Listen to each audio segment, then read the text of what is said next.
Good morning, everyone. Thank you for coming out on this chilly morning to celebrate National Donate Life Month. I'm Alex McDonald with Intermountain Donor Services, and we are the local organ recovery agency that serves the state of Utah. National Donate Life Month is a time when we call for the need, or to address the need, for organ donation. Right now, there's over 117,000 people waiting in the United States for a life-saving transplant. And I want to kind of put that in perspective. If you think of the town of, say, Ogden or Provo, and every man, woman, and child in that city needing a transplant, that's what we're talking about. And then picture every day 18 to 20 of those people leave on a gurney because there wasn't enough transplantable organs to help all of them. That's about 6,000 needless deaths a year that occur, and we're trying to call attention to that. And to put that in perspective, think of 14 to 15 fully loaded 747s crashing every year. If that actually happened, the government would never allow that. We wouldn't allow that as citizens. And yet, this still happens every year. So we have to put an end to that. So that's why we're here today, is to acknowledge those families that are waiting, the families that have lost loved ones waiting, and also the donor families that help keep this from happening for a large number of people.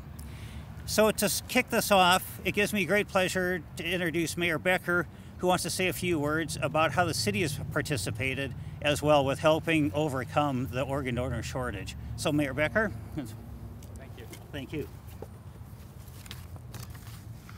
Good morning. Appreciate all of you being here this morning on this blustery spring day. Of course, April is Donor Awareness Month.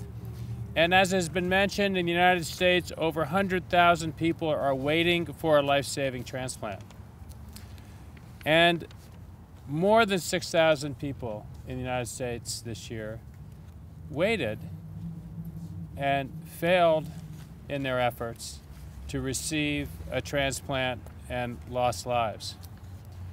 The decision to be able to participate in the organ donation process is a simple one, and it's one that can make obviously an enormous and literally life and death decision. And we invite our community to step forward, to save lives, to obviously save the quality of life for so many families. In Salt Lake City, we are honoring those individuals who have saved lives that have been improved through organ, eye, and tissue donation. Many of you, I think, are aware that we have a beautiful Donate Life monument over on Library Square. Invite all of you to go there and appreciate the commitment that the city makes, and to also gain an appreciation for what a difference each of us can make through simple steps to provide for the donation of organs. That monument not only honors the donors, but also helps to serve as that reminder for our whole community. So I hope that as we, in a way, celebrate this month and recognize this month, that people will take the time to very easily step up, step forward, and provide for organ donation so that others can live when we are no longer here. Thank you, and appreciate the opportunity to be with you.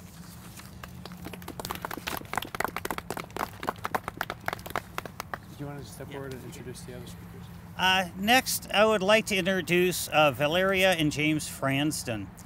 And they lost their daughter, Victoria, at the age of 8 years old, waiting for a heart transplant. And unfortunately, this is one of the families, the one of 6,000 a year, that didn't survive the wait. And again, when we say 6,000 people, what does that mean? We want to put a face to that so people can actually understand that there is, you know, the decision to say yes or not to say yes on your driver's license does carry consequences. And this is one of the consequences of not saying yes.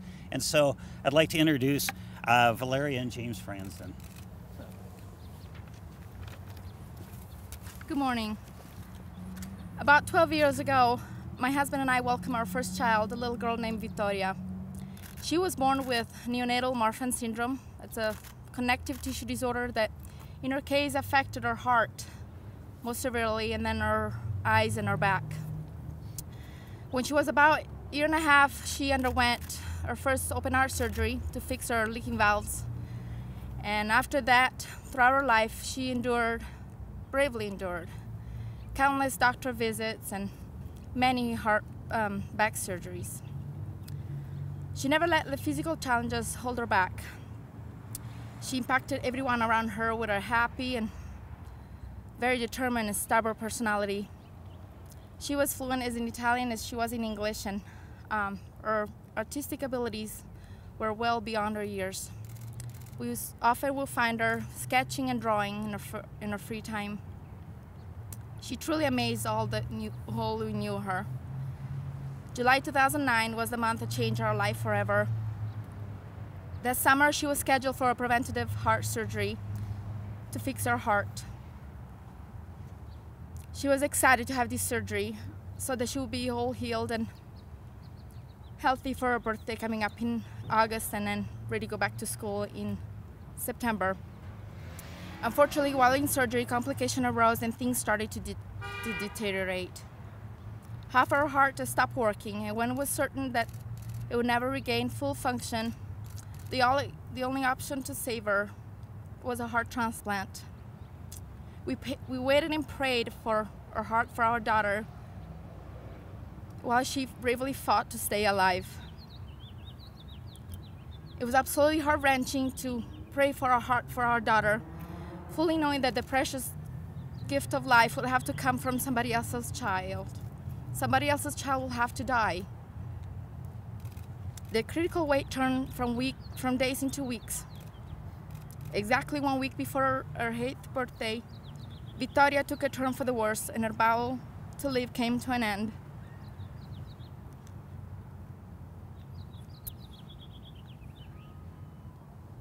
Our life hasn't been normal since then. 3.5 years have passed, but our pain and grief have not dimmed. To honor her life, we share Vittoria's story to help spread awareness about organ donation, wherever and whenever we can. There's no deeper pain than losing a child. We have experienced the most debilitating grief one can ever experience, and it's something that I do not wish on anybody. But giving the gift of life so others can live is the greatest legacy one can leave. My husband and I, and even our young son, are all registered donors. We feel very strongly in favor of organ donation, and I hope that you will join us if you haven't registered already. Have the discussion with your family, even with your kids. All of you can sign up to donate life. Every day, an average of 18 people, that includes children, die in the United States waiting for an organ transplant. There is no better gift to leave than the gift of life to others. Thank you for this opportunity.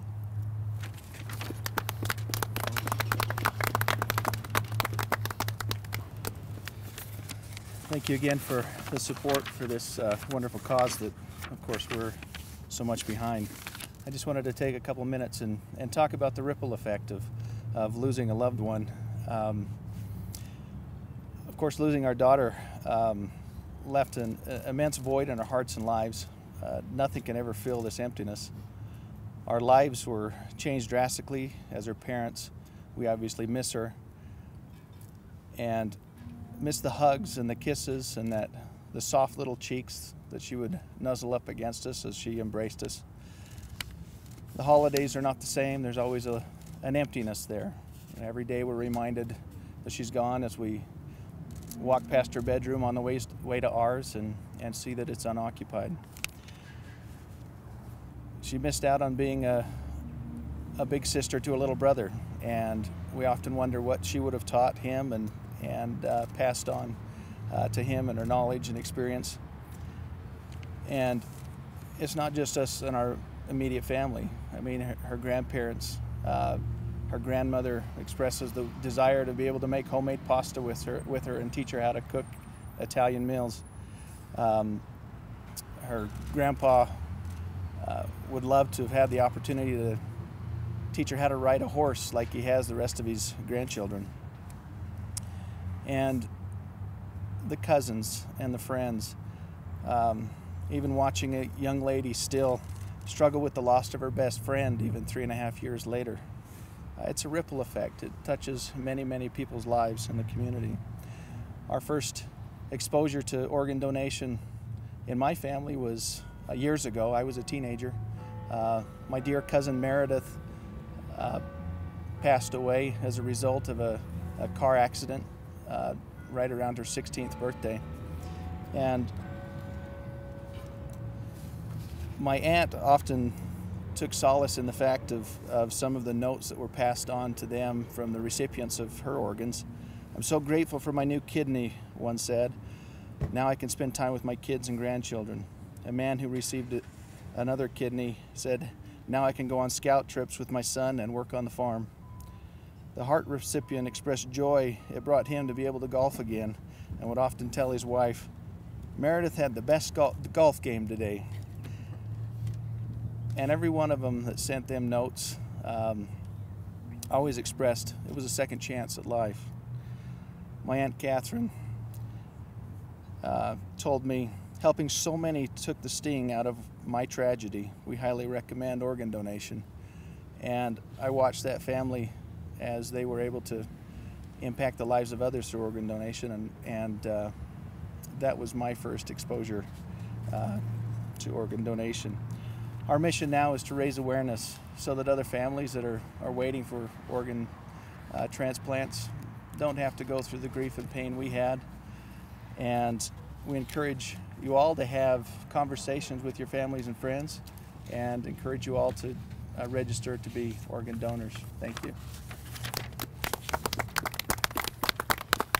Thank you, James, and thank you, Valeria. Again, I think you can see how powerful this message really is and what a difference organ donation can make. And in that light, too, it gives me an honor to introduce Dawn Christensen, who, in her time of grief when she lost her daughter, did say yes to organ donation and saved and enhanced a number of lives. And Dawn, I'd like to introduce you. Thanks. Thank you. I'm here today to talk about our journey as a donor family. My daughter, Paisha, I want to start with telling you a little about her. She was an absolute joy. She was such a positive, fun, vibrant young girl. She had the most gorgeous blue, clear eyes. She never had a sick day just in all of her 9 years. She was just healthy and lived life to the fullest. It's been just over 3 years since her death, and we miss her every single day. Our decision to allow Paisha to become a donor came about without me even realizing that I had made that decision. In December of 2004, I had a nephew who was killed. He was struck by a car, and my husband and I accompanied my sister to the hospital, where they told her that he had passed. And at some point, someone approached her about him becoming a donor. And in her grief, she just couldn't imagine why they were asking her that. And I, was kind of a bystander, although I was grief-stricken myself. But I thought, I think she doesn't really understand that it has to be asked at that time. There is no other time. And she chose at that time not to allow him to become a donor. And I think if that would have been me, I may have considered it. But I assured myself that would never be me, and moved along with my life. Again, in September 2008, a cousin of mine was killed in a car accident. And I was at my aunt and uncle's house when they received a similar phone call as my sister had been asked in the hospital, and her reaction was very similar to my sister's. And again, I thought, I bet, if they could have a moment to think about this, they would want to do something different. And I thought, again, I think I would, but that would never be me. January 18th, 2009, it was a gorgeous winter day, and I had promised my children that after church we could go sledding. I really didn't want to go, and I had told my husband, I really just want to stay home. And he said, well, just stay home. And of course, when you're a mom, you can't disappoint the kids. So we went sledding. The sledding hill is a hill that my husband and I had been to hundreds of times over our lives. We had taken our children since they were tiny babies. Our family friend was taking the kids up and down the hill on a snowmobile, and I was preoccupied reading a letter I had received the day before. All of a sudden, I heard my family friend yell, "Call 911, she's not breathing." And then to my horror, he said, "It's Paisha." I ran to her, and the moment I saw her eyes, I knew that she was severely hurt. Later, I learned she had collided with the snowmobile. Sorry. And she had suffered severe head trauma. Paisha was life flighted to Primary Children's Hospital. I had to drive the 100 miles from my home. When I arrived, my husband and Paisha were already there. She had had a CT scan, and my husband had been informed of the results of the scan. He was attempting to prepare me for what he knew was coming, but I already knew from that first look in her eyes what the outcome would be. I just knew we were losing her. She was taken to the ICU. They asked us to wait for the doctor in the little room. We both knew what they would tell us. I looked at my husband and I said, "I want Paisha to be a donor." He did not hesitate to say yes. He said something like, "How could we not allow her to be a donor, seeing all these children fighting for their lives?" No one had approached us. We had no idea how the donor process worked. We just knew instinctively that we wanted something good to come from our devastating loss. Allowing Paisha to be a donor has blessed me personally and our family. The Intermountain Donor Services team has made the donation process bearable. They were considerate and kind to us and have outstanding support and resources to help us endure our grieving process. I cannot express how difficult it is to lose your child. The grief you experience is unimaginable. I'm not sure where we would be if we had not chosen donation. I have found such comfort in knowing Paisha lives on. I recently became an IDS volunteer, and my #1 goal is to help parents not only consider donation for themselves, but what they would do in the event that they lost a child, although that will never happen to them. Trust me, you don't want the worst moment of your life to be the first time you have thought about such an important, possibly life-saving decision. Paisha was able to donate to 3 different individuals, and we have recently been contacted by one of those. We're making plans to meet that woman. Through the 3 years, I had come to terms with maybe not knowing the donor family or the donor recipients, and I'd made peace with that, but what a joy it is to hear something about her. Paisha's legacy lives on through these people and through our support of donation. She has affected many lives in our community. I have emails from friends, her classmates, saying, you know, I signed up, I'm getting my driver's license and I signed up to be a donor. And it's such a blessing to know that she lives on through her story and through her family and through these people who she was able to give quality of life to. Thank you.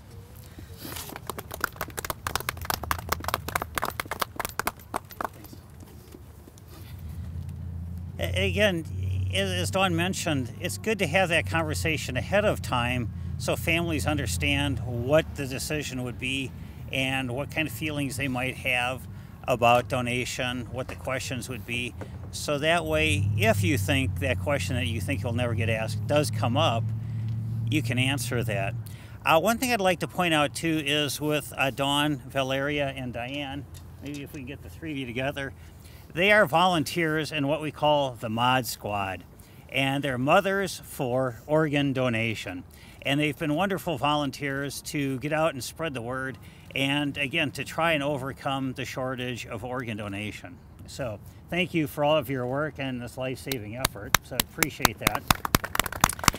And next we would like to have James, Valeria, and Dawn raised the Donate Life flag that will fly for the remainder of the month of April to celebrate Donate Life Month.